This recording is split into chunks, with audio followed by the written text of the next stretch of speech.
Hello doers, welcome back to our channel Devintelle. In Odoo not provide expense amount print in words, but using this our app you can print in words easily in PDF report. So let's see. You can see here our module Dev expense amount in words. First install this module, so click on this activate button. Now our module is installable. Go to expense. Go to any report and see here amount in words.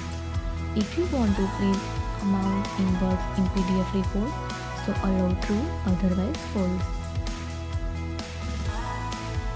So I want to print, so true and save. Now print. So you can easily see here display amount in words.